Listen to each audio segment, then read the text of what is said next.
अस्सलामुअलैकुम जी, good morning, सुबह खैर। एक नए हफ्ते, एक नए दिन और एक नई सुबह के साथ मैं हूं मुनीबा आसिफ और जनाब आप देख रहे हैं अपना पसंदीदा प्रोग्राम जागो लाहौर। मैं ठीक ठाक हूँ, उम्मीद करती हूँ कि आप लोग भी इस वक्त जहाँ कहीं होंगे ठीक ठाक होंगे। आप लोगों ने अपना वीकेंड भी बहुत अच्छे से गुजारा होगा, क्योंकि हमारा प्रोग्राम भी आपने देखा होगा तो वो भी आपके लिए अच्छा एक पैगाम लेकर आता है। एक नई दिन है, एक नई उम्मीद है हमारे सामने और हमें इससे सबक सीखना चाहिए कि हमें ज़िंदगी में इट्स नेवर टू लेट, क्योंकि ज़िंदगी में कभी भी देर नहीं होती है। कोई भी काम हम लोगों ने शुरू करना हो, कुछ भी करना हो, हम में से अक्सर लोग अपनी ख्वाहिशात सिर्फ इस वजह से पूरी नहीं कर पाते हैं कि अब शायद उम्र नहीं रही है, लोग क्या कहेंगे। हमारी ज़िंदगी का बेशतर हिस्सा ना इसी फ़िक्र में गुजर जाता है और अब उम्र नहीं रही कि कश्मकश में गुजर जाता है। सारी ज़िंदगी हम इसी चीज़ में चलते रहते हैं। तो जनाब, ज़िंदगी में वो काम करें जो आपको ज़हनी सुकून दे और इत्मीनान का बाइस बने। अपनी ख्वाहिशात को हमें पूरा करना चाहिए और नई शुरुआत करने के लिए ना मेरे ख्याल से मंडे का दिन एक इंतहाई साजगार होता है। वैसे भी ये साल ख़त्म होने वाला है, आखिरी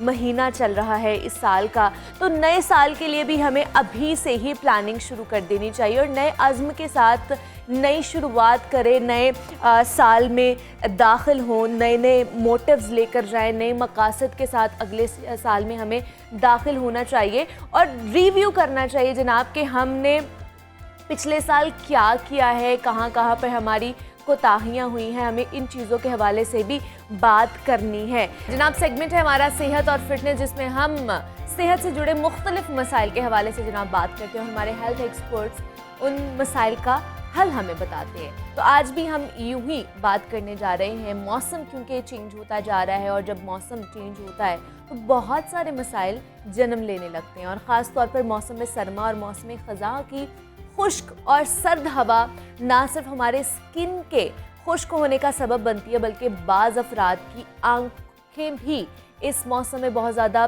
खुश्क होना शुरू हो जाती हैं और आंखों से बहने वाले पानी या आंसू का असल काम आंख को तर रखना होता है, गीला रखना होता है और लगातार आंखों की सफाई के अलावा ऑक्सीजन और ग़िज़ाई मवाद की तरसील भी होता है। लेकिन सर्दियों में हम देखते हैं कि कमरों को गर्म करने के लिए हम लोग गर्म हवा देने वाले पंखे, यहाँ पे हीटर्स का इस्तेमाल करते हैं, जो जिस्म पर खुश्की लाने का तो सबब बनते हैं। लेकिन इसके अलावा अगर काफ़ी मिकदार में पानी का इस्तेमाल ना किया जाए तो जिस्म और ज़्यादा जल्दी हमारा खुश्क हो जाता है। जो हमारी जो स्किन होती है वो ज़्यादा जल्दी खुश्क होना शुरू हो जाती है। तो आंखों के खुश्क होने के बाद उनमें ख़ारिश, सूजन या फिर सुर्खी आना शुरू हो जाती है और अगर इस मसले को बर वक्त हल ना किया जाए तो ड्राई आई सिंड्रोम जैसी ख़तरनाक बीमारी भी हमें लाहक हो सकती है।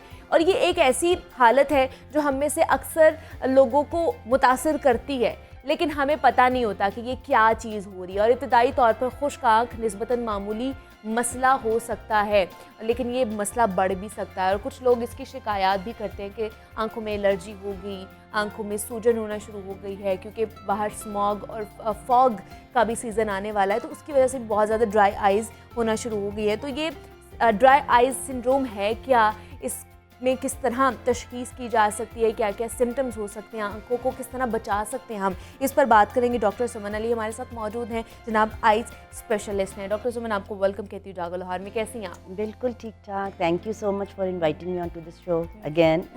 Doctor Suman, dryness in eyes, dryness in हमने हेयर्स देखी है, हमने जल्द के हवाले से भी देखा है कि स्किन भी ड्राई हो जाती है, पैची स्किन हो जाती है, आंखों में भी ड्राइनेस हो जाती है। इसकी क्या वजूहात है? जो चीज़ें मैंने बताई हैं वो कितनी उसमें सदाकत है?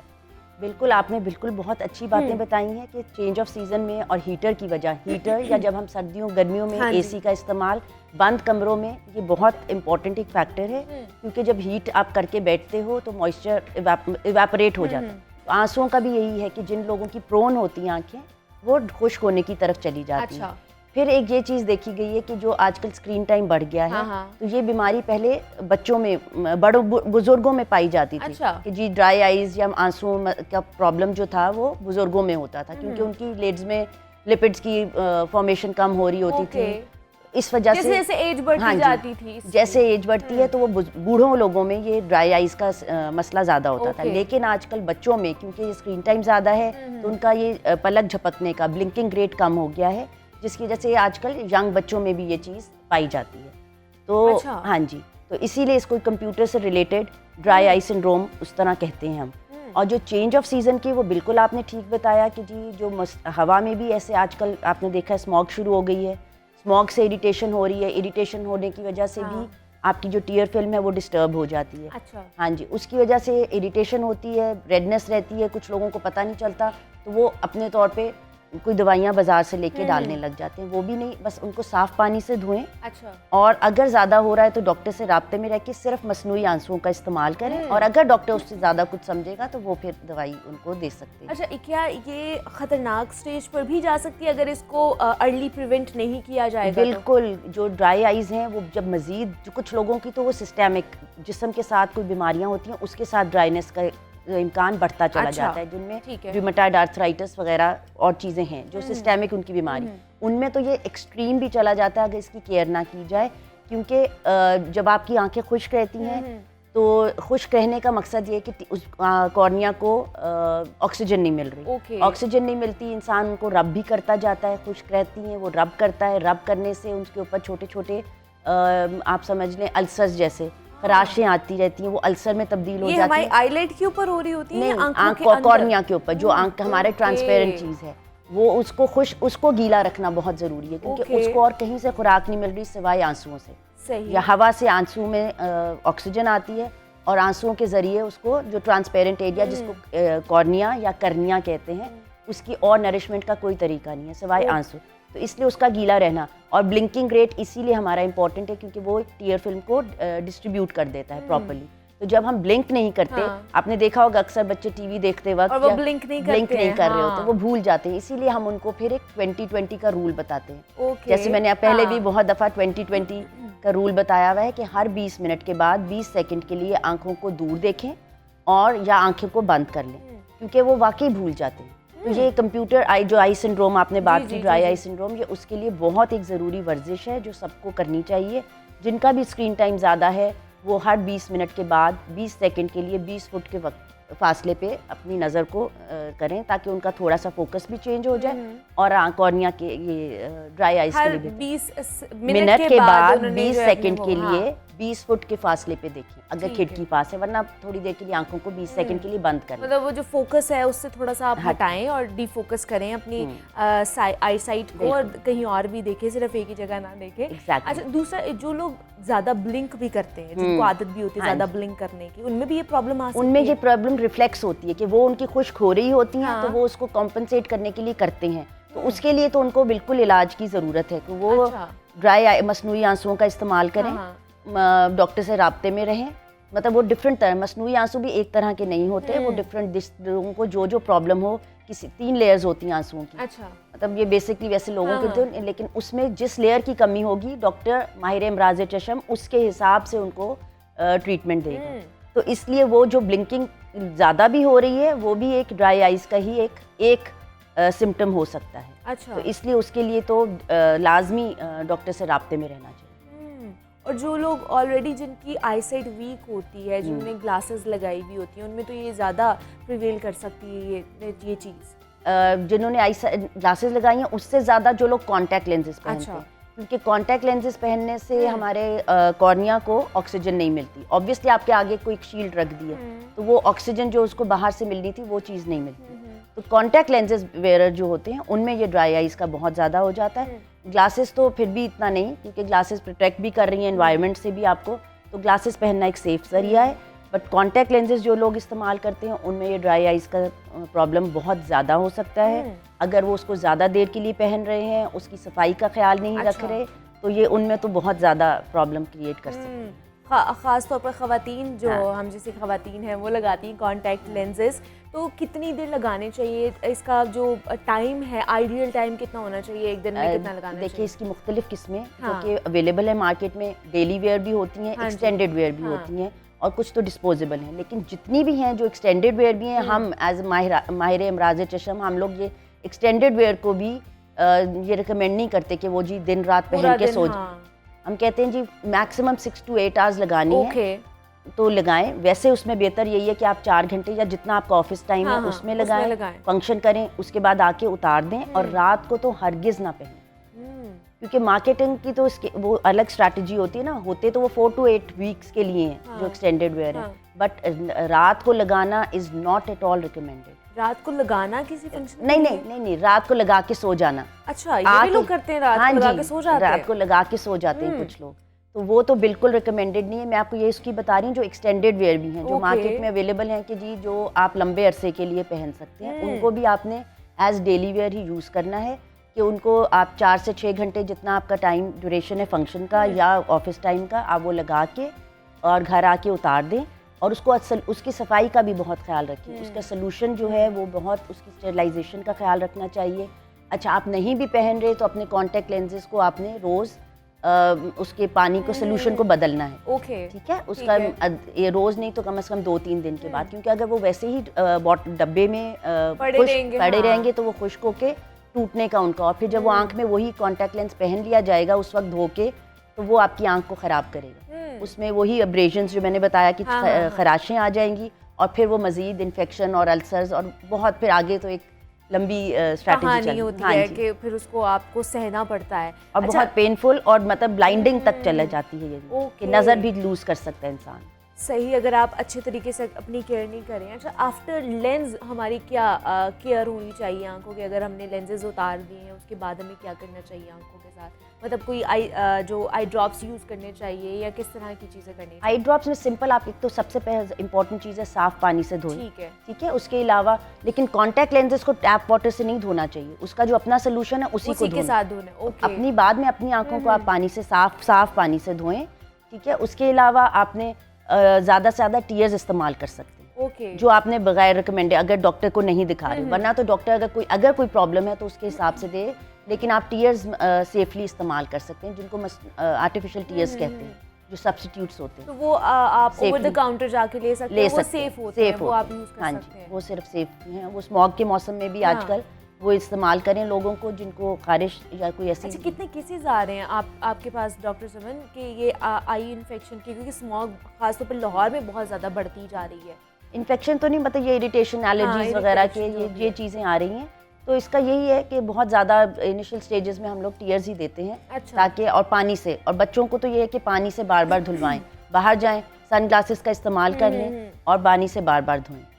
सही, यही प्रिकॉशनरी मेजर्स हैं जो लेने चाहिए। बिल्कुल यही लेने चाहिए, क्योंकि देखें एक तो ये हमारे जो असल आंसू जो अल्लाह ताला ने बनाई हुई नेमत, उसमें बहुत ज़्यादा ऐसे एंजाइम्स होते हैं जो प्रोटेक्ट कर रहे होते हैं। तो इसीलिए अगर हम ड्राई आइज़ की तरफ जाएंगे ही नहीं, नॉर्मल आंखें होंगी तो ब्लिंक करने से भी अक्सर बीमारियां ठीक हो जाती हैं। मतलब जो इनिशियल स्टेजेस में होती हैं, जैसे कि ये स्मॉग है, अगर आप अपनी सफाई पानी से धोते रहेंगे, आंखों की सफाई का ख्याल रखेंगे, तो ये चीज़ें तंग नहीं करेंगी।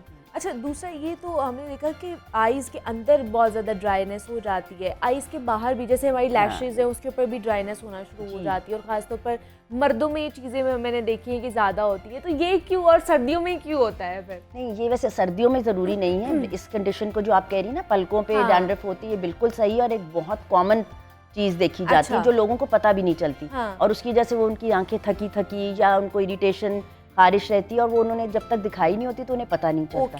तो इसको ब्लेफराइटिस कहते हैं। ये एक बहुत कॉमन चीज़ है, जैसे मैंने बताया, इसमें जैसे सर में डैंड्रफ है वैसे ही पलकों पे डैंड्रफ होती है। इसके लिए ज़रूरी है कि उनकी आंखों को मसाज करें आंखों की, और कुछ ट्रीटमेंट है, जो ड्रॉप्स होते हैं वो डॉक्टर आपको देख के दे सकता है कि वो डालें। फिर मसनूई आंसू का इस्तेमाल करें, क्योंकि जाहिर है जब ग्लैंड्स बंद हैं तो उसमें टीयर्स भी सही नहीं बन रहे होते, जैसे आंसू अच्छी क्वालिटी के नहीं बन रहे होते, तो उसमें भी सेकेंडरी ड्राई आइज़ का कॉम्प्लिकेशन हो सकती है।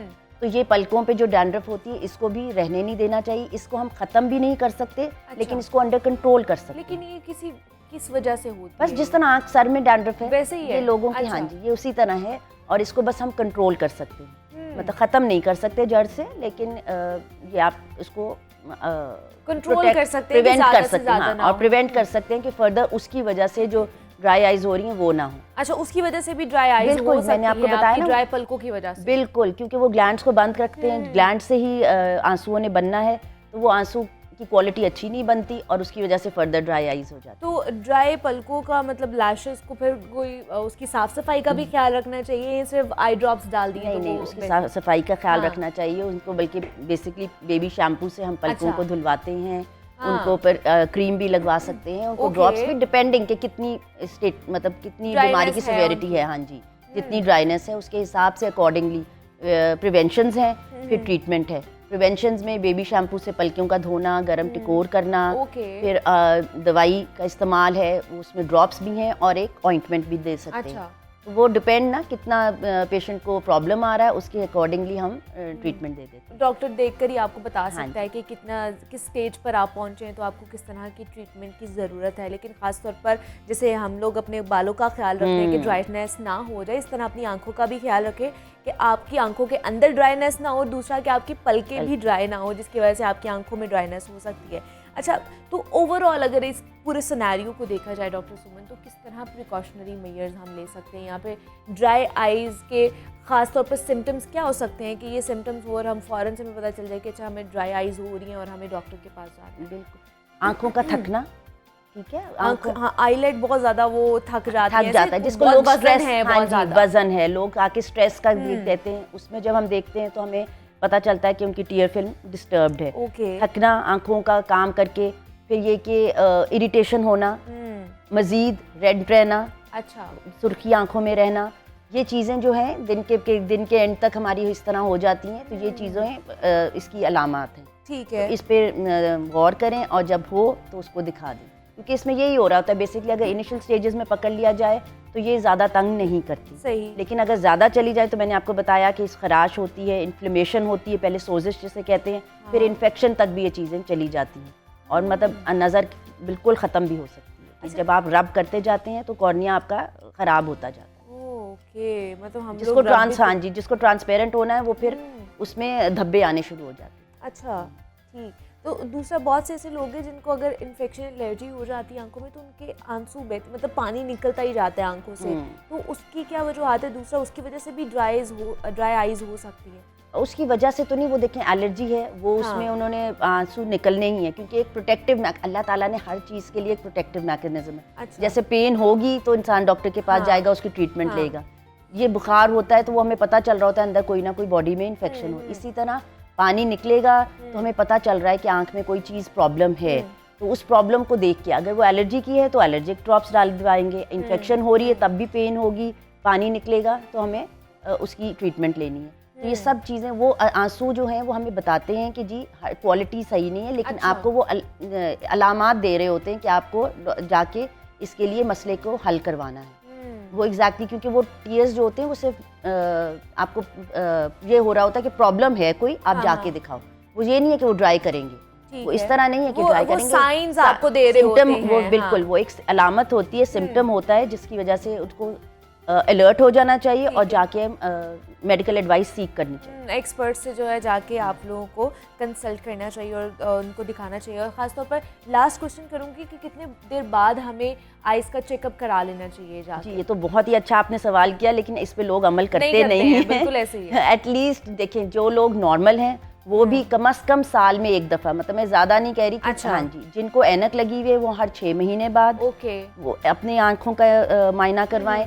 जिन लोग शुगर के मरीज़ हैं, ब्लड प्रेशर के मरीज़ हैं, वो depending on their severity of the disease, वरना सालाना मायना कराएं। जिनको शुरू में अल्लाह मतलब अभी 1-2 साल हुए वो हर साल कराएं, वरना जैसे मैंने आपको कह दिया कि सिविरिटी कितनी है डॉक्टर देख के बताता है, तो वो 6 महीने बाद भी करा सकते हैं, 3 महीने बाद भी चेकअप करा सकते हैं। वो आपकी सिविरिटी पे डिपेंड करता है कि आपको किस तरह की बीमारी है और उस पर किस तरह। इसके साथ में एक छोटी सी बात ये भी कि जो पैदाइश पे जो बिल्कुल पैदा होने बच्चे हैं जिनका वजन कम है या वो अपने टाइम से पहले पैदा हो जाते हैं, उन बच्चों का इलाज बहुत ज़रूरी, मायना ज़रूरी है, क्योंकि उनमें एक बीमारी है आरओपी, रेटिनोपैथी ऑफ प्रीमेच्योरिटी। उसके लिए आजकल बहुत ज़्यादा, क्योंकि बच्चे पैदा जब बहुत आपने देखा है कि आजकल प्रीमेच्योर बेबीज ज़्यादा पैदा हो रहे हैं और उनका वज़न अगर 1500 ग्राम से कम है तो उन्हें ज़रूर उनकी आंख का एक दफ़ा मायना हो जाए, ताकि वो उस बीमारी से जो कि अंधेपन तक लीड कर सकती है उससे बचा जा सके। ठीक है जी, डॉक्टर सुमन अली हमारे साथ मौजूद थे। डॉक्टर सुमन, बहुत शुक्रिया आपके वक्त का कि आप यहाँ पर आई स्पेशलिस्ट हैं। और जनाब,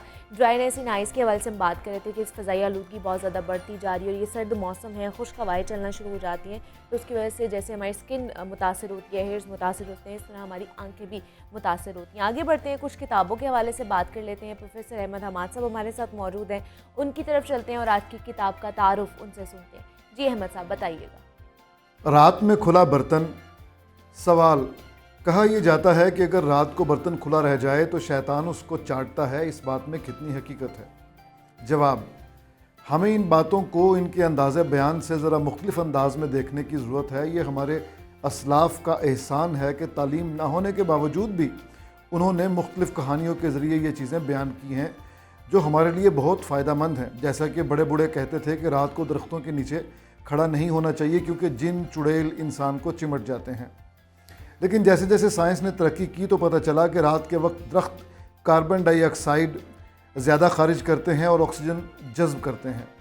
उस वक्त अगर कोई इंसान दरख्त के नीचे खड़ा होगा तो उसकी ऑक्सीजन कम हो जाएगी और कार्बन डाइऑक्साइड ज़्यादा होने की वजह से वो ओल फोल बकने लगेगा। इसलिए बड़े बूढ़े ये कहकर मना करते थे कि चुड़ैल चिमट जाएगी। इसी तरह रात को जब बर्तन खुला रह जाता है तो उसमें कोई ना कोई कीड़ा मकोड़ा, चूहा या छिपकली पेशाब कर जाती है, तो उस बर्तन में मौजूद खुराक इस्तेमाल करने से बीमारी के जरासीम इंसान के जिस्म में दाखिल हो जाते हैं जो उसको बीमार कर देते हैं। ये तो उसकी ज़ाहिरी तोजी है।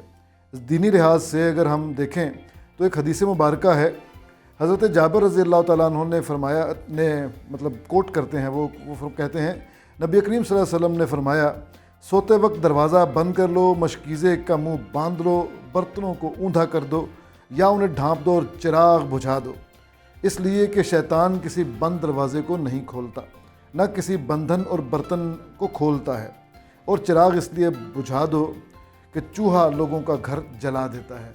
ऐसी प्रैक्टिकल बातें, बाबसीरत बातें, दानिशमंद बातें ये हमें हज़रत सरफराज अहमद शाह साहब ने बताई, और ये किताब है 40 इल्मी नशिस्तें। इस सरफराज अहमद शाह साहब की जो बुनियादी तौर पे शोहरत का बायस बनी किताब वो कहे फ़कीर, उसके बाद फ़कीर सीरीज़, बड़े दिलनशी अंदाज में बड़े बड़े मसाइल जो अदक मसाइल होते हैं, पेचीदा मसाइल, उनको अवामी रंग में ये पेश करते हैं, इसीलिए अवामुन्नास में ये मकबूल होते चले गए। तो कासिम अली शाह साहब ने इस मौके को गनीमत जाना और उनसे वक्त लिया सरफराज शाह साहब से, और नशिस्तें उनके साथ रखी। तो इस तरह होते हवाते ये 1, 2, 4, 10 नहीं बल्कि 40 नशिस्तें बन गई। हर नशिस्त कई तरह के सवालात में मबनी है। तो इस तरह हमारी प्रैक्टिकल लाइफ में जितने भी हमारे जहन में सवालात आते हैं जो हमें अमली ज़िंदगी में बड़ा फ़ायदा देते हैं, वो जो जिस दानिश का हमें फ़ायदा होता है, वो इन सवालात के नतीजे में हमारे सामने सफ़ाई किरतास पे बिखरती चली जाती है। तो ये शाह साहब का कमाल है कि वो बड़े मुख्तसर और जामे अंदाज में अवामुन्नास के लिए बड़ी बसीरत की राहें खोलते चले जाते हैं।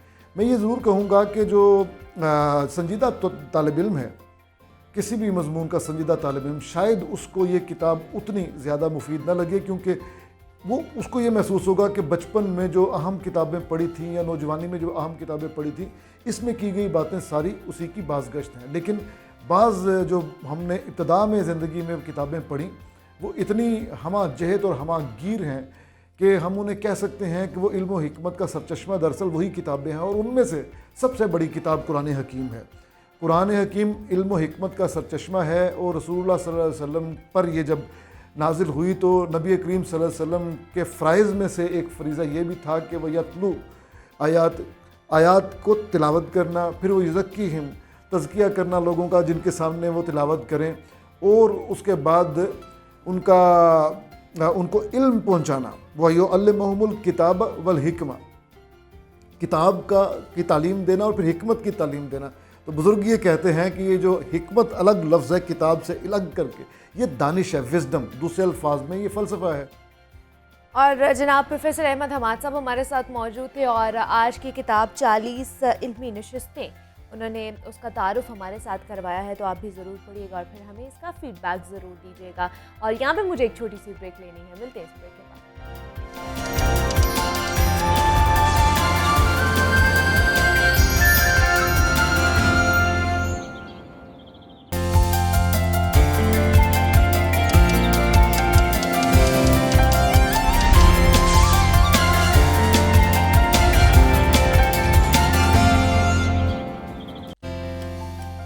वेलकम बैक टू जागो लाहौर। जनाब सेगमेंट है हमारा लाहौर की दुनिया, जिसमें हम लाहौर और लाहौरियों के मसाइल डिस्कस करते हैं। और शहर लाहौर के मसाइल हर गुजरते दिन के साथ बढ़ते ही जा रहे हैं, जिसकी सबसे बड़ी वजह प्लानिंग के तहत आबादी का फैलाव ना होना है। जैसे जैसे आबादी बढ़ती जा रही है वैसे वैसे वसाइल नहीं बढ़ रहे हैं।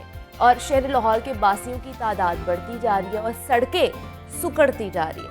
बेहंगम ट्रैफिक और शोर मचाती गाड़ियां एक तरफ नॉइस पोल्यूशन की वजह बनती है तो दूसरी जानिब ट्रैफिक कवानीन की खिलाफवर्जी हादसात की वजह बन रही है। और शहर लाहौर में हर रोज 250 से लेकर 300 तक एक्सीडेंट्स रिपोर्ट होते हैं। पहले 11 माह की अगर बात कर ली जाए तो सूबाई दारुल हुकूमत ने 2022 में अब तक 87,363 एक्सीडेंट्स रूनुमा हो चुके हैं और 91,222 लोग इस एक्सीडेंट्स में ज़ख्मी हुए हैं, जबकि 76,413 मर्द और 14,809 खवातीन इस तमाम तर डेटा में ज़ख्मी हुए हैं। और उन हादसात में से 73% हादसात की जो बड़ी वजह हमारे सामने आई है वो है मोटरसाइकिल। रवा बरस भी 63,454 एक्सीडेंट मोटरसाइकिल सवारों के पेश आए हैं और हालिया साल के दौरान अगर देखा जाए तो शहर लाहौर में 452 लोगों की मौके पर ही डेथ हुई है, जबकि एक्सीडेंट में 443 लोगों की रीढ़ की हड्डी और 5,773 लोगों को हेड इंजरी भी हुई है।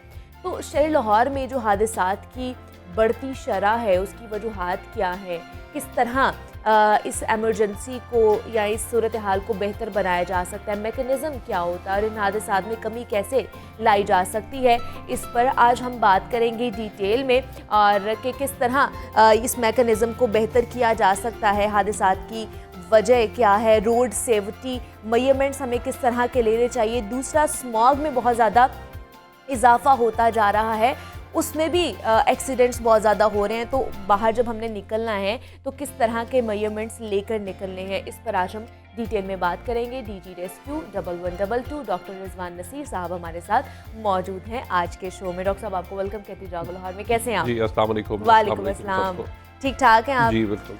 डी साहब, सबसे पहले तो बताइए कि जो इतने मैंने स्टैटिस्टिक्स बताए हैं इनमें कितनी सदाकत है कि रोज़ाना की बुनियाद पर इतने ज़्यादा एक्सीडेंट्स हो रहे हैं और लोग मतलब इतने ज़्यादा इससे इफ़ेक्ट हो रहे हैं, लेकिन क्या वजूहात है? हम लोग अच्छे तरीके से अपनी जो जिम्मेदारी है बाहर निकलते वक्त प्रिकॉशनरी मेजर्स नहीं लेते? देखिए, ये तो आपने अभी लाहौर के बताए ना, मैं हाँ, अगर हाँ। ओवरऑल अब तक देखूं तो तकरीबन 34 लाख रोड ट्रैफिक हादसा हैं जिनको हम मैनेज कर चुके हैं ओके। और अब तक 40 लाख लोग जख्मी हो चुके हैं। और अगर एक दिन में सिर्फ पंजाब में हम देखें जी जी, तो आप अंदाज़ा कर सकती हैं कि हर 1.5 मिनट पे एक हादसा होता है और तकरीबन डेली के 1000 हादसा हैं। तो अब अगर आप सिर्फ ये होते तो उन्होंने असल में अब चीज़ की दुनिया में, उन्होंने कहा ये हादसा नहीं है, अच्छा हमें अपनी सोच बदलनी है, अच्छा, क्योंकि ये एक रोड ट्रैफिक क्रैश है जो या ड्राइवर की गफलत से होता है, ओके, या गाड़ी में ख़राबी की वजह से होता है, हाँ, या सड़क में ख़राबी की वजह से होता है, या दूसरे रोड यूज़र जो है उनकी वजह से होता है। मसलन Okay. कोई वैसे ही गधा गाड़ी हाँ, लेकर हाँ, सड़क हाँ। पे आ गया कि Exactly. जी गाड़ियाँ तो रुक जाएंगी, हाँ जी, मैं तो गुजरूंगा, हाँ, तो या कोई और बंदा बगैर देखे सड़क क्रॉस करना शुरू कर देता है। तो आप ये सोचिए कि ये है 4 वजूहात। अब अगर हम चारों को देखें तो इसमें पहला सबसे है, ड्राइवर्स के लिए सबसे ज़रूरी है कि उनकी ट्रेनिंग और उनका जो लाइसेंसिंग है वो ठीक है। जब तक आपने उसको सिखाया ही नहीं कि किस तरह से सड़क पे आना है, कि क्या कवायद ज़वाबित है, बिल्कुल हमने बिल्कुल, किस तरह करना है, फिर आप उससे एक्सपेक्ट करें कि वो बड़ा अच्छा एक सिविक, एक बड़ा सिविलाइज्ड किस्म का बंदा, वो नहीं होगा। तो सबसे पहली चीज़ है लाइसेंसिंग, वरना अगर बगैर सही तरह उसको ट्रेनिंग कराए आप अगर सड़क पे आने की इजाज़त देते हैं तो वो तो फिर एक खुद एक ख़तरा है और दूसरों के लिए भी। दूसरों के लिए भी खतरा है, बिल्कुल ऐसे तो ही है। पहली तो चीज़ ये होगी। दूसरी, Okay. गाड़ियाँ, क्या गाड़ी का डिज़ाइन ठीक है, क्या गाड़ी सेफ है, क्या गाड़ी कितना रिस्क पे है। मसलन मोटरसाइकिल अगर आप देखें तो गाड़ी में फिर भी आपकी चारों तरफ से कोई ना कोई सेफ्टी होती है, लेकिन अगर आप मोटर बाइक के ऊपर हैं आप तो टोटली एक्सपोज हाँ हैं। जी, और ये लोग exactly. समझते हैं मैं गाड़ियों के दरमियान से ऐसे हीरो बन के जा रहा हूँ, हाँ। सिर्फ एक गाड़ी के साथ थोड़ा सा उसने टच होना है और उसके और बाद balance out. वो सीधा जाएगा लाहौर जनरल अस्पताल, या कोई हड्डी फ्रैक्चर हो जाएगी या कुछ Head और हो injury हो जाएगा। जाती है। और जितनी ज़्यादा उसकी स्पीड होगी उतने ज़्यादा उसके बचने के चांसेस जो है वो कम है। देखिए ना, जितनी ज़्यादा स्पीड है उतना ज़्यादा ज़ख्मी होगा, उतने ज़्यादा उसका फ्रैक्चर होगा, उतना ज़्यादा हेड इंजरी के चांसेस Exactly. है और उसकी वजह से उसकी सारी उम्र की माजूरी होगी। डेली बेसिस पे हम 600 लोग जो है वो अस्पताल में दाखिल होते हैं। सो इसका मतलब ये है वो कुछ ना कुछ माजूरी लेके जाते हैं, किसी का कोई फ्रैक्चर होता ज़्यादातर है। जो एक्सीडेंट्स है वो ज़्यादा ये मोटर बाइक के होते हैं। जी 80% मोटरसाइकिल इन्वॉल्व है हादसात में। अगर गाड़ी भी है, गाड़ी को लग तो जाएगा, लेकिन हाँ। गाड़ी वाले को तो कुछ नहीं होगा हाँ, ना। असल तो जाता कौन है, जख्मी कौन हो रहा है? मोटर बाइक वाला। तो अस्पताल कौन जाएगा? मोटर बाइक वाला। तो अगर आप ये समझते हैं कि जी तेज़ चला के गाड़ियों के दरमियान में पहुंचा के मैं जल्दी दफ्तर पहुंच जाऊंगी या जल्दी घर पहुंच जाऊंगा, उसके चांसेस ज़्यादा चांसेस ये है कि आप अस्पताल पहुंच जाएंगे, और उसके बाद जो खुदा न खास्ता फिर आपका टाइम, आपकी माजूरी और खुदा न खास्ता डेथ भी हो सकती है। तो इसलिए दूसरा ये हमारा व्हीकल कितनी सेफ है आपकी, उसका डिज़ाइन कितना सेफ है। आजकल अगर आप देखिए फॉग का सीज़न है, इसमें स्मॉग बहुत ज्यादा है। आप सुबह के वक्त निकलते हैं घर से तो इतनी ज्यादा फिजाई आलूगी स्मॉग पाई है, जाती फॉग हाँ। है, तो ये आपको नजर नहीं आ रहा हाँ। होता। अब यहाँ पे 3-4 ऐसी चीजें हैं, अगर हम स्पेसिफिकली कानून उठा के देखें, ठीक है, कुछ के ऊपर तो होता है ना कि आप उनके ऊपर फाइन करते हैं, मतलब ओवर स्पीडिंग कर रहे हैं आपको फाइन होगा। फाइन हो रहा है, हाँ, हेलमेट नहीं पहन रहे तो फाइन हो रहा है। कुछ ऐसी चीजें जिसके बगैर आप जिनको सड़क पे आने की इजाजत ही नहीं है। अब वो क्या चीज़ है? मतलब कोई भी गाड़ी बगैर हेडलाइट्स के अगर रात के वक्त है तो उसको सड़क के ऊपर जुर्माना नहीं है, उसको ऑफ रोड होना है, बिकॉज वो दूसरों को खतरे में नहीं डाल सकता।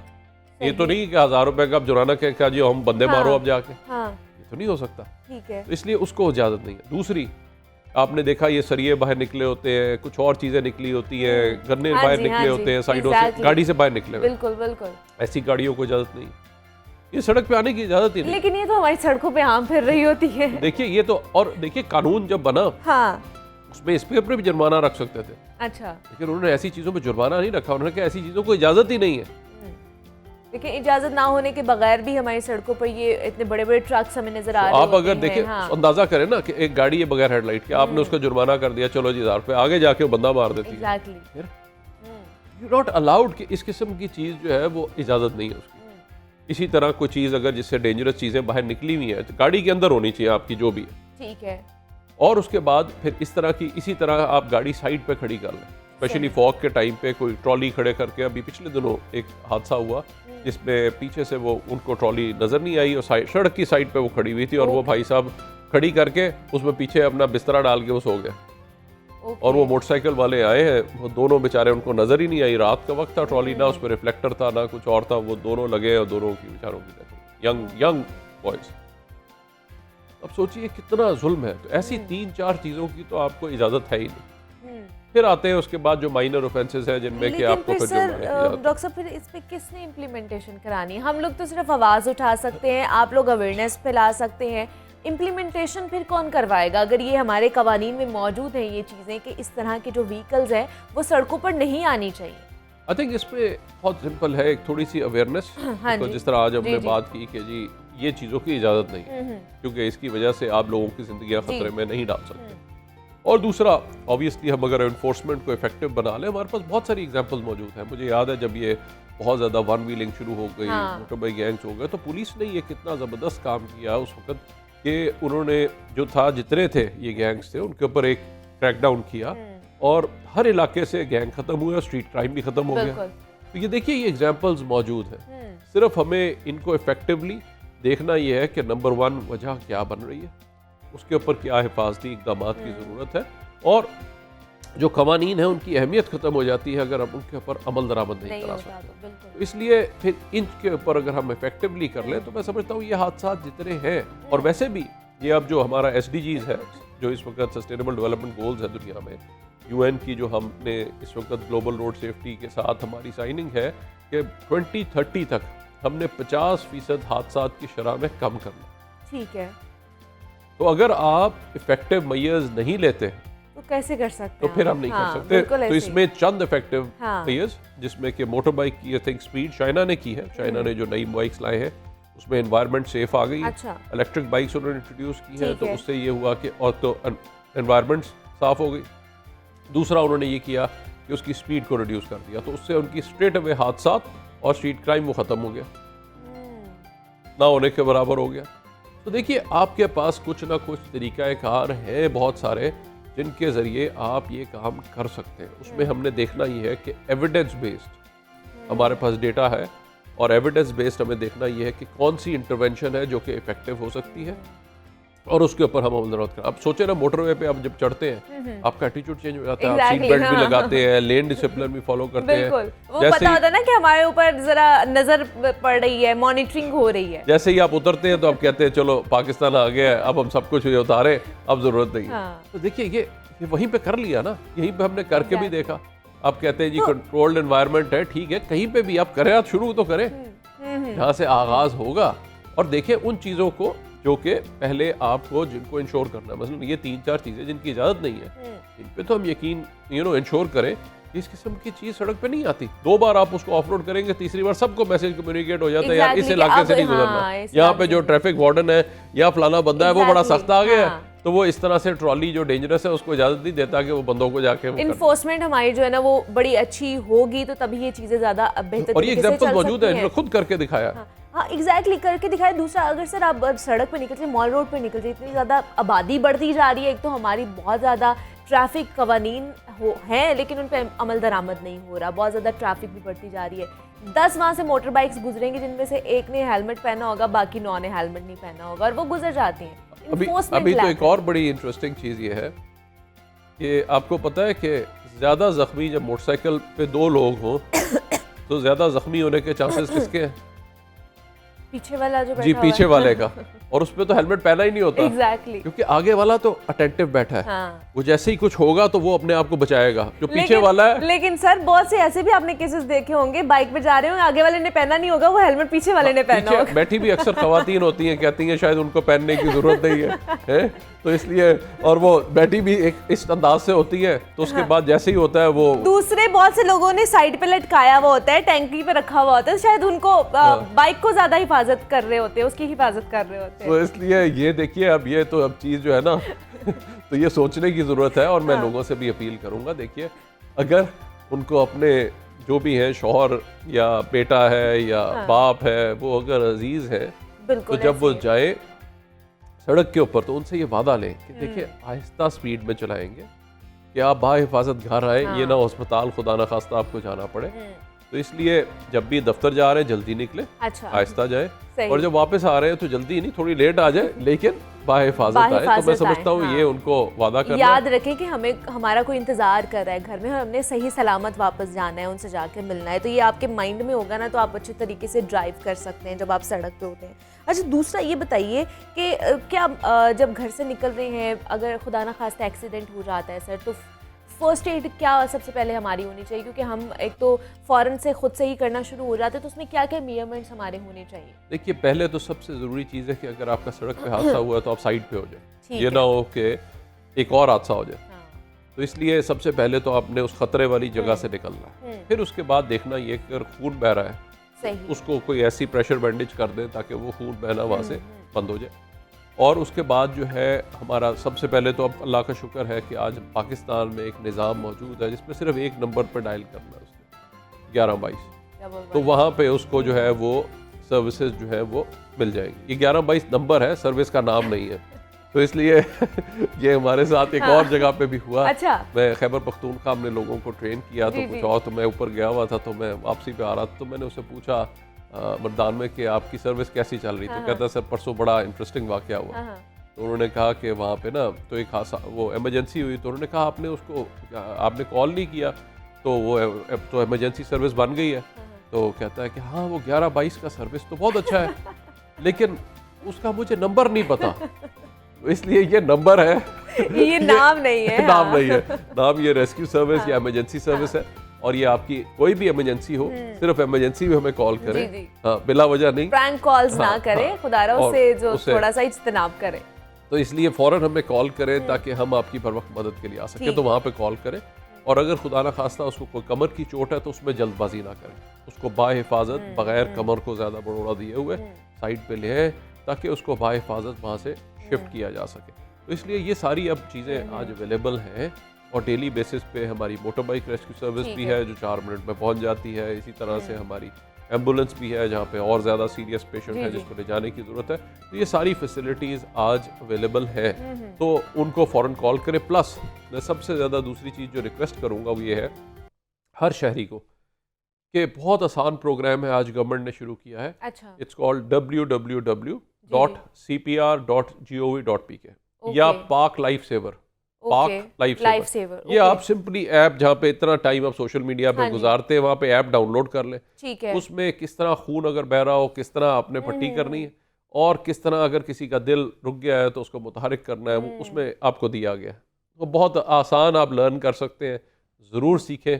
कल को ये आपके हो सकता है काम आ जाए, किसी आप ही के करीबी जितनी भी शख्स की फर्स्ट आप एड जिंदगी में। टेक्निक्स हैं उसमें बताई गई हैं। तो मैं समझता हूँ ठीक कि है। ये ज़रूर मैं सबसे अपील करूँगा कि जाइए इसको सीखें। हो सकता है कल आप किसी की ज़िंदगी बचा लें, और कहते हैं ना जिसने एक ज़िंदगी बचाई उसने गोया पूरी उसने पूरी इंसानियत को बचाई। तो इससे बड़ी कोई चीज़ नहीं होगी। अच्छा डॉक्टर साहब, ये रेस्क्यू की इमरजेंसी सर्विस जो है इसका दायरा कार वसी करने के हवाले से भी गौर व फिक्र हो रहा है, क्योंकि बड़े शहरों में तो है लेकिन कनेक्टेड जो सिटीज़ हैं उनमें ये चीज़ नहीं है, और यहाँ से फिर वहाँ पर सर्विस जाती है, तो वहाँ पर भी इस चीज़ को बढ़ाया जा रहा है। जी बिल्कुल जी, हमारे वज़ीर आला पंजाब चौधरी परवेज़ इलाही साहब के दौर में ये सारा सिलसिला शुरू हुआ, और आज माशाल्लाह तहसील की सतह पर इसकी तौसी हो गई है। ओके। तो तहसील तक एक्सपैंड कर दिया गया है। अब हम देखते हैं ऐसे इलाके जो ज़रा दूर दराज हैं, जहाँ पे कि सर्विस पहुँचना मुश्किल है, वहाँ पे भी जहाँ पे भी ज़रूरत है वहाँ पे भी मज़ीद एक्सपेंशन का अमल जारी है। लेकिन अब तक तहसील की सतह पर हमने इसकी एक्सपेंशन कर दी है। अब इसी तरह जो फायर सर्विस है उसमें हम देख रहे हैं कि तहसीलों तक फायर सर्विस की भी तौसी हो रही है।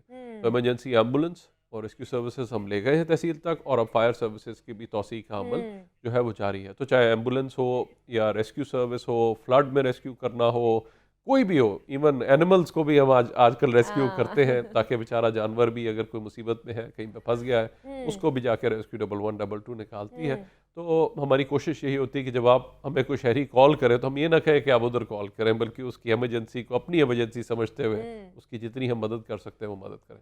दूसरा, हमारी जो मोटर बाइक वाला भी इमरजेंसी शुरू हुई थी कि एम्बुलेंस जहाँ पर नहीं पहुँच रही वहाँ पे सबसे पहले मोटर बाइक पहुँचे, तो उसका रिस्पांस बड़ा अच्छा हमें नज़र आया है। जी, तो लाहौर शहर से हमने एक मोटर बाइक रेस्क्यू सर्विस का आगाज़ किया, और आज उसमें हमने 11 लाख से ज़्यादा इमरजेंसीज पे रिस्पॉन्ड किया है, और औसत रिस्पॉन्स टाइम हमने 4 मिनट बरकरार रखा है, जो कि इंटरनेशनली भी एक अचीवमेंट है, बैनुल-अक़वामी सतह पे भी एक अचीवमेंट है। तो शहरों के लिए जहाँ पे जैसे जैसे ट्रैफिक में इजाफा हुआ, आपने देखा कितनी कंजेशन हो गई। इसी तरह अंदरून शहर का इलाका है जहाँ पे नहीं जाया जाता, तो वहाँ पे ये मोटर बाइक रेस्क्यू सर्विस बहुत इफेक्टिव रही। हमने लंदन और इस्तांबुल के मॉडल के ऊपर इसको बनाया। अच्छा, तो आज ये फैसिलिटीज़ अवेलेबल भी हैं, जैसे ही आप डायल करते हैं तो आप ये मोटर बाइक वाली सिर्फ लाहौर में है, पूरे पंजाब में नहीं जी, है? जब भी इसका लाहौर में पायलट प्रोजेक्ट हुआ तो फिर इसको 9 डिविजनल हेडक्वार्टर की सतह पे एक्सपेंशन हुई, और अब मौजूदा हुकूमत ने जो है इसको 34 यानी सारे के सारे 36 अजला के अंदर इसकी एक्सपेंशन हो गई है। हमने शुरू कर दिया। अभी बाकायदा वज़ीर आला साहब ने इसकी जो है वो परवेज़ इलाही साहब ने जो इसकी अक्टूबर में इसकी एक्सपेंशन जो है उसको किया, और अब तमाम डिस्ट्रिक्ट्स के अंदर ये सर्विस का आगाज़ हो। और वज़ीर आला साहब ही थे जो इस पूरे पायलट प्रोजेक्ट को लेकर भी आए थे। जी बिल्कुल, हम उस वक्त जो थे कोशिश हम कर रहे थे कि सिविल डिफेंस और दूसरे महकमों को करे, तो उन्होंने कहा कि नहीं, आप इस तरह करें कि ये एक नया एक इमरजेंसी सर्विस शुरू करें, और इसी तरह से जिस तरह बाहर होती है उसी तरह से करते हुए, और अल्लाह की शुक्र है कि आई थिंक दैट वाज एक बहुत बड़ी चीज़ थी जिसको हम लेके शुरू किया। और कहाँ हमने सिर्फ, और उस वक्त बड़ा मुश्किल चैलेंज था, हर किसी ने कहा डॉक्टर साहब ये अमेरिका नहीं है, ये यूरोप नहीं है, आप क्या बातें कर रहे हैं, यहाँ पे नहीं बनेगा। अच्छा। बट आई थिंक जो उनका विजन था और उसके मुताबिक फिर हमने शुरू किया 14 एम्बुलेंसेज से और 200 रेस्क्यू वर्कर से पहली बार उनकी ट्रेनिंग हुई। आज आप वो देखिए कि हमने तकरीबन 1 करोड़ कोई 12 लाख से ज़्यादा लोगों को रेस्क्यू किया है। 8 मिनट हमारा 7 से 8 मिनट औसत रिस्पॉन्स टाइम रहा है। फिर हमारा जब मुश्किल हुआ तो हमने मोटर बाइक रेस्क्यू सर्विस शुरू की। फिर फायर सर्विस के बुरे हालात थे, वो हमने चैलेंज एक्सेप्ट किया। आज 2 लाख से ज़्यादा फायर इंसिडेंट पे हमने रिस्पॉन्ड किया, और अब तक 550 अरब से ज़्यादा के नुकसान बचा चुके हैं। तो ये आई थिंक एक बहुत बड़ी चीज़ है। इसी तरह सर्च एंड रेस्क्यू, जब आपने ज़लज़ला देखा तो एक टोटली बेबसी थी। हमने उसके बाद 1 साल बाद पहली टीम बनाई, उसके बाद हमने कहा कि इसको इंटरनेशनल स्टैंडर्ड पर ट्रेन किया जाए। 2015 में हमें यूएन से रजिस्ट्रेशन मिली, और उसके बाद 2019 में ये पाकिस्तान को एजाज़ हासिल हुआ कि हमारी जो लाहौर में इमरजेंसी सर्विसेज अकेडमी की टीम है वो पहली टीम बनी जिसको अक़वाम मुत्तहिदा इंसराग जो उनकी बॉडी है उसने सर्टिफिकेशन दी। और ये जनूबी एशिया में एक बहुत बड़ी चौथी चीज़ है। कोविड में भी इसी तरह जब कोई जाने को करीब अभी जो सैलाब आया तो उसमें भी बहुत ज़्यादा सारा ग्राउंड ऑपरेशन हमने किया, और 80 लाख से ज़्यादा लोगों को हमने वहाँ से इवैक्यूएट किया। और जब वार्निंग मिली है उनको निकाला, और उसके बाद 1,25,000 के करीब लोगों को हमने, उनको खाना चाहिए था या अपनी जगह से उनको कुछ पहुंचाना होता था या कुछ और, वो हमने सारी ट्रांसपोर्टेशन भी उनको दी। ना सिर्फ ये बल्कि सिंध में भी अभी जब खाने की डिस्ट्रीब्यूशन या कुछ और WFP को ज़रूरत थी तो हमें NDMA ने रिक्वेस्ट की और हमने उनको भी पूरी ट्रांसपोर्ट जो है वहाँ पे दी और उनकी सारी जो वहाँ पे जो मुख्तलिफ इलाके थे वहाँ पे हमारी सर्विसेज पंजाब से जाके उनकी डिस्ट्रीब्यूशन कर रही थी फूड की और सारी चीज़ों। तो डॉक्टर साहब वॉलंटियर भी करने आते हैं लोग खुद से कि हमने वॉलंटियरली जाना है आप लोगों के साथ? जी बिल्कुल, हमने वॉलंटियर्स को हम इनकरेज करते हैं अच्छा। ताकि सब लोग एक जिम्मेदार शहरी बन सके। मैं समझता हूँ कि आज सबको वॉलंटियर होना चाहिए, जिसमें ये वॉलंटियर का जज्बा ना हो। अभी हमारा हुआ है इंटरनेशनल वॉलंटियर डे होता है 5 दिसंबर को, उस दिन हमारा नेशनल रेस्क्यू चैलेंज होता है। उसमें जितनी हर इलाके की हर यूनियन काउंसिल में आज हमारी 5000 से ज़्यादा इस वक्त कम्युनिटी इमरजेंसी रिस्पॉन्स टीम है, ताकि हर गांव की सतह पे अल्टीमेटली एक कम्युनिटी टीम हो। वहाँ पे नंबर ऑफ इमरजेंसीज कम होती है लेकिन वहाँ पे भी लोग तैयार हो कि खुदा ना खास्ता अगर कोई इमरजेंसी हो या कोई बड़ा सानिया हो जाए तो उसको वो फ़ौरन रिस्पॉन्ड कर सके और फिर अगर ज़रूरत है तो बैकअप के तौर पे हमारे जो करीबी जो टीम है या करीबी स्टेशन है वो उनको हेल्प करने के लिए आ सकते हैं। हाँ, मतलब आप खुद भी वॉलंटियर करने आ सकते हैं, आप सीख सकते हैं आके कि किस तरह इस फर्स्ट पे एड हमारी दी जाती है। RCC अगर आप देखें रेस्क्यू कैडेट कोर की बकायदा ऐप है। अगर आपने पहला टारगेट ये अचीव कर लिया, पाक लाइफ सेवर बन गए, अच्छा, उससे ऊपर जाके आप RCC की ऑनलाइन जाके ट्रेनिंग हासिल कर सकते हैं और वो जिम्मेदार शहरी बनाएगा। क्योंकि अगर आप अपने इलाके को साफ कर लेंगे और ये नहीं होगा कि आप सारा कूड़ा निकालें और सारी नालियों में आपने फेंक दिया हो, जब पानी अगले साल बारिशें हो तो वो सारी की सारी सड़कें एग्जैक्टली। हाँ, जितना अफसोस होता है मुझे कि हम जब ये हाईवेज बनाते हैं उसके ऊपर जिस हिस्से में जाएं, आप स्पेशली साउथ विजिट कर रहे हैं कहीं पे भी, मैंने जितना अभी भी फ्लड्स पे मैं गया हुआ था तो जब देखा कि जहाँ पे बाजार आते हैं, जहाँ पे इंसान रहते हैं, वहाँ पे तो सबसे ज़्यादा सफाई होनी चाहिए। कहते हैं ना सफाई निस्फ ईमान है।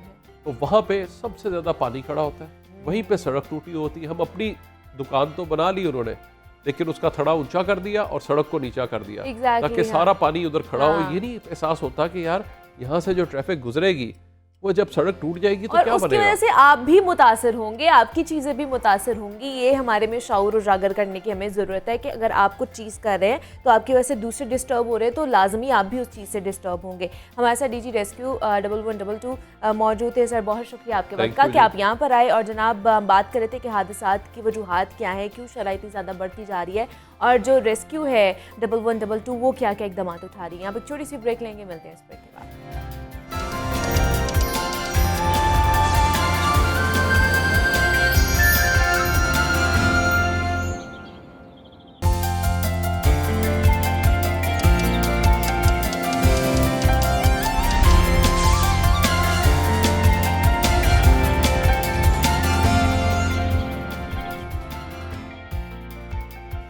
वेलकम बैक टू जागो लाहौर। जनाब सेगमेंट है हमारा तालीम व तरबियत, जिसमें हम माशरती इस्लाही पहलुओं के हवाले से बात करते हैं और ख़ास तौर पर नौजवान नस्ल की इस्लाह के हवाले से हम बात करेंगे और ताकि वो कामयाबी के साथ साथ ज़िंदगी में आगे भी बढ़ सके।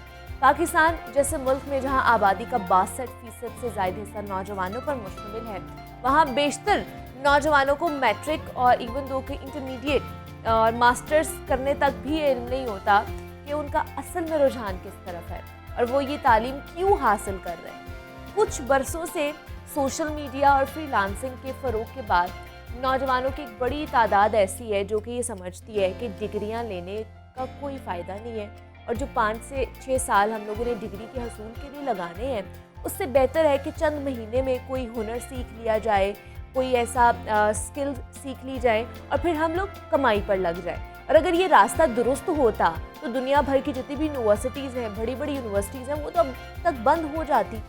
ये दुरुस्त बात भी है कि वक्त के साथ साथ हमें नित नए रोज़गार सामने आते हैं हमारे, ख़ासतौर पर ऐसे डिजिटल स्किल्स जिन्हें सीख कर नौजवान बहुत जल्द कमाना शुरू कर सकते हैं। लेकिन ये तभी मुमकिन होता है जब आपको उन स्किल्स पर कमाल महारत हासिल हो और एक अच्छा खासा मुश्किल काम है, क्योंकि आजकल स्किल सीखना और सिखाना भी एक मुश्किल टास्क बनता जा रहा है। दूसरी जानिब मतलूबा सलाहियतों का फुकदान भी हमारे सामने आ रहा है और हमारी कामयाबी की राह में सबसे बड़ी वजह भी बनता जा रहा है। तो आज हम यही बात करेंगे कि आज के दौर में सीखना एक मुश्किल अमल है या फिर कमाना, अर्निंग वर्सेस लर्निंग के हवाले से हम बात करेंगे और हस्ब मामूल हमारे साथ अख्तर अब्बास साहब मौजूद हैं। जनाब तरबियतकार हैं, मोटिवेशनल स्पीकर हैं, लाइफ कोच भी हैं। अख्तर साहब आपको वेलकम कहती जागो लाहौर में, कैसे हैं आप? अल्हम्दुलिल्लाह। अंकल साहब, लर्निंग वर्सेस अर्निंग के हवाले से आज हम बात करेंगे। जिस तरह मैंने बात की कि बहुत से नौजवान जब से सोशल मीडिया फ्रीलांसिंग को बूस्ट मिला है, उसके बाद उनका ये रुझान बनता जा रहा है, माइंडसेट बनता जा रहा है कि शायद हम डिग्री नहीं भी लेंगे तो चलेगा, हम कोई सॉफ्ट स्किल सीख लें या फिर छोटा मोटा सा हम लोग कोई ऐसी चीज़ सीख लें तो उसके बाद हम अच्छे तरीके से कमाना शुरू कर देंगे। ये दुरुस्त चीज़ है या ये जो वे ऑफ ले रहे हैं हम लोग, ये बेहतर है? अच्छा, एक तो ट्रेंड होता है, हमारे यहाँ ये ट्रेंड है हाँ जी। लेकिन एक चीज़ को समझना बहुत ज़रूरी है। दुनिया में एक साहब थे, उनका नाम था प्रीटो। हाँ जी। तो उसने एक लॉ बनाया, उसे कहते हैं 2080 लॉ। वो लॉ में ये है कि किसी भी बड़े अदारे की जो टोटल खर्च है अच्छा। उसका 80% हिस्सा 20% लोगों पर लगता है और जो बाकी बचता है 20%, वो 80% लोगों को जाता है। जी जी। तो जिनके पास इल्म होता है और मुसलसल उन्होंने बेहतर इल्म उनके पास होता है तो ये हिस्सा उनको जाता है। अच्छा। वरना देखिए किसी भी फैक्ट्री में हज़ारों लोग होते हैं अनस्किल्ड, जी जी। तो वो तो हज़ारों में होते हैं, उनको तो मालिक होना चाहिए पर नहीं होते। और जो थोड़े से लोग होते हैं जिनके पास मुस्तकिल लर्निंग होती है। अच्छा, इसी तौर पे आप देखें डॉक्टर्स हैं जो जीपी बन जाते हैं, जनरल प्रैक्टिशनर। हाँ जी हाँ जी। तो 20-20, 30-30 साल वो बैठे हुए होते वही हैं, रहते हैं, उनकी हाँ। फीस 30-30 रुपए 50 रुपए हो जाती है, 100 पे नहीं जाते। वजह ये कि उनके पास लेटेस्ट इल्म नहीं आता, लेटेस्ट अच्छा। टेक्निक्स नहीं आती। अच्छा।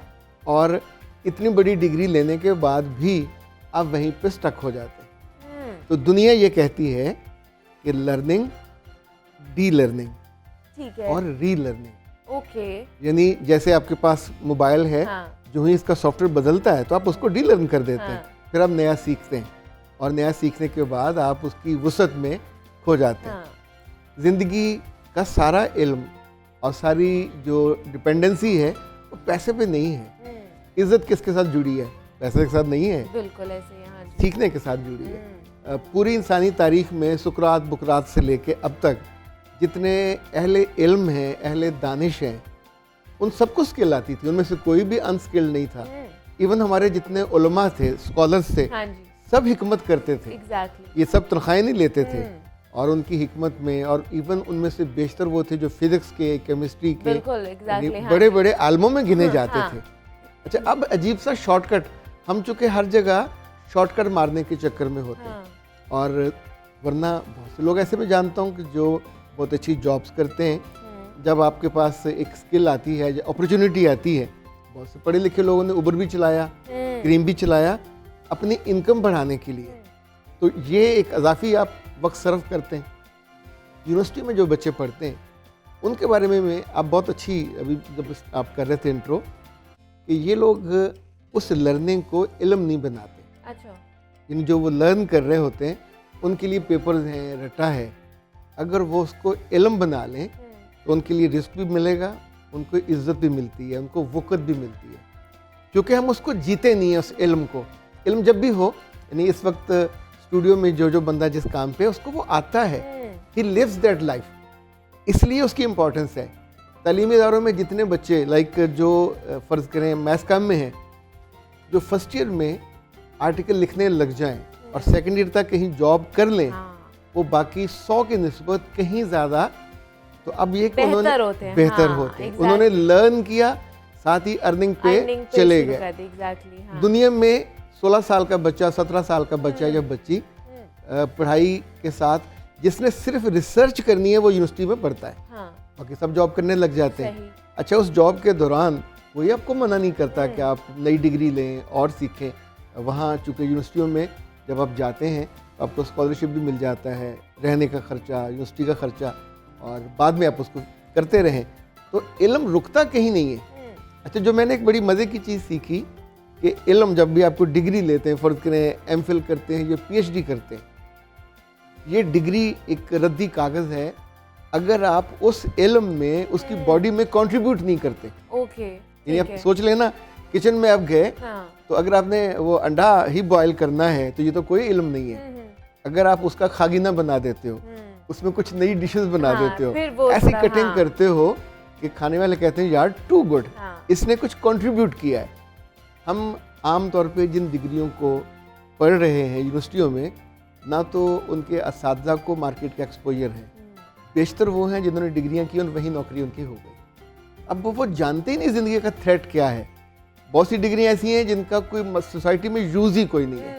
जब ये सैकड़ों हज़ारों वो कहते हैं ना फिरते हैं मीर बादा, कोई पूछता नहीं, तो कोई क्यों पूछेगा? अगर आपके पास ना स्किल है, ना इल्म है, ना फ़हम है, आपसे को पूछ ले कि ये पढ़ाना है तो वो भी नहीं पढ़ा सकते। लेकिन अख्तर साहब आजकल एक ये ट्रेंड चल रहा है ना, मतलब अब जितने भी नौजवान नस्ल है वो टिकटॉक पे लोगों को देखते हैं, इंस्टाग्राम पे इन्फ्लुएंसर्स को देखते हैं, टिकटॉकर्स को देखते हैं, तो वो कहते हैं कि अगर अच्छा इनके पास अगर डिग्री नहीं है तो ये अभी इतने फेमस हैं, इतना पैसा कमा रहे हैं, तो हम भी शायद इनके नक्शे कदम पर चल के, डिग्री अगर नहीं भी है तो इट्स ओके, हम भी वहाँ तक पहुँच सकते हैं और अर्निंग कर सकते हैं।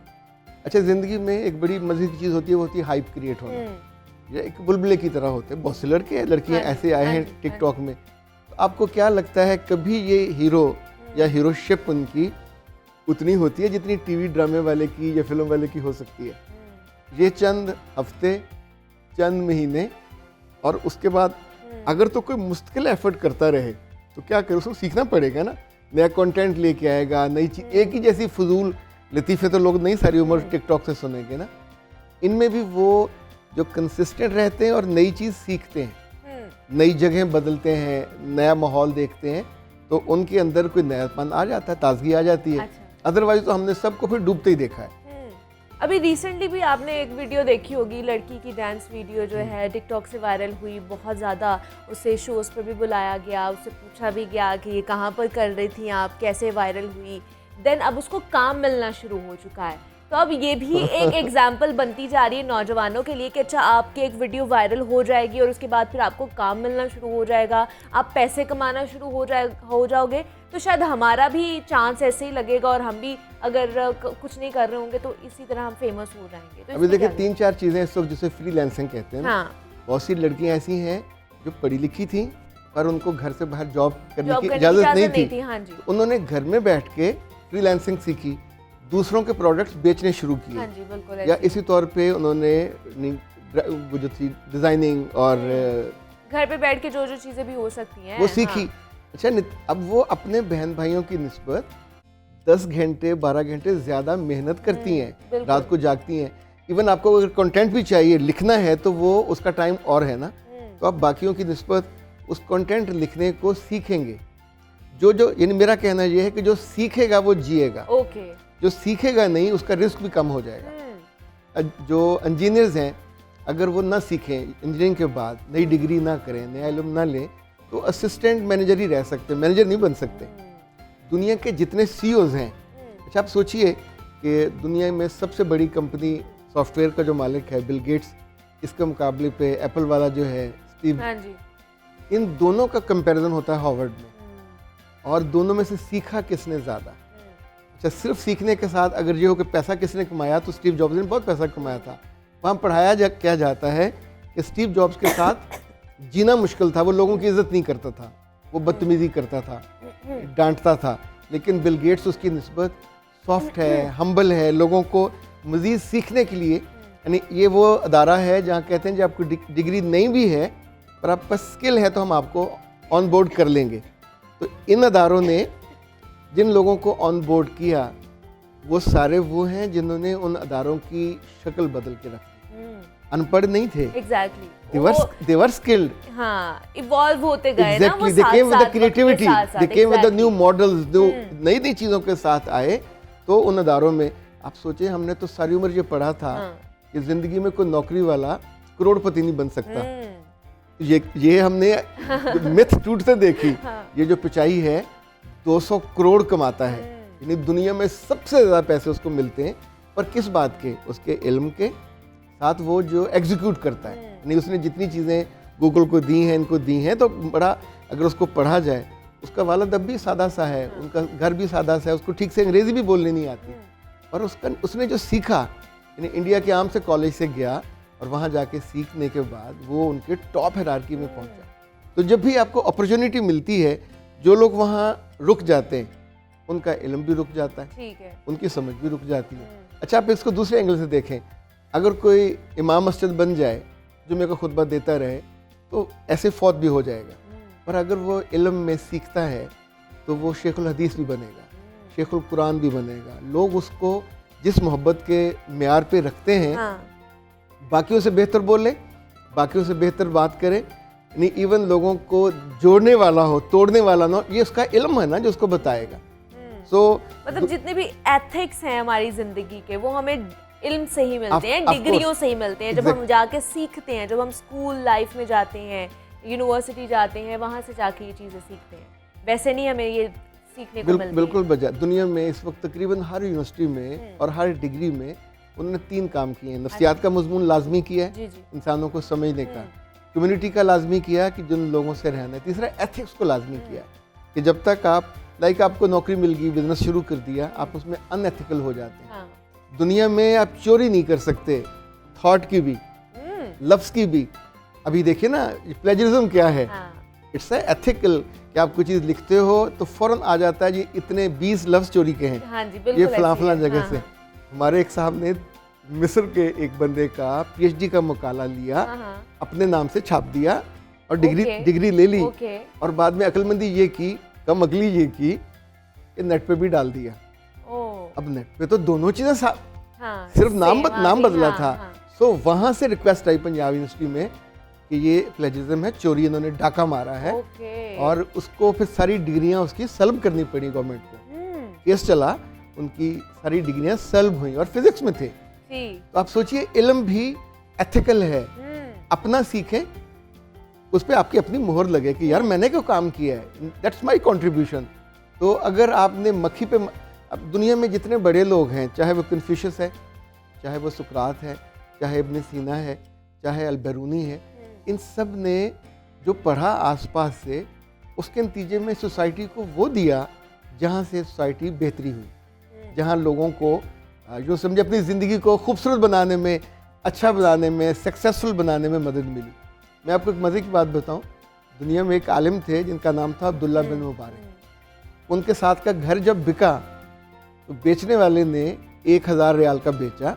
उसने कहा 1000 तो हुआ इसकी कीमत, पर 1000 रियाल इस आलिम के साथ रहने का है, वो मैं लूँगा। अच्छा अब ये कीमत जो है ये आपके इल्म की तब होती है जब आप यूज़फुल होते हैं।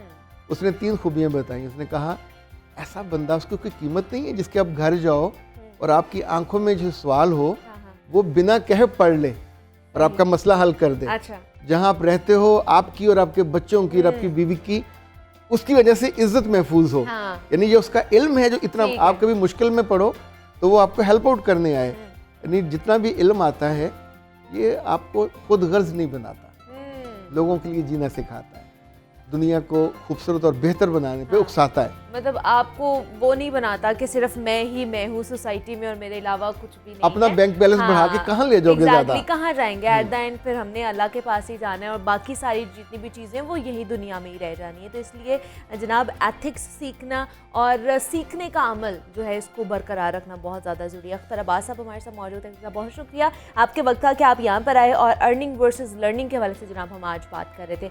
मुझे आपने इजाज़त देनी, अपना बहुत सारा ख्याल रखिएगा।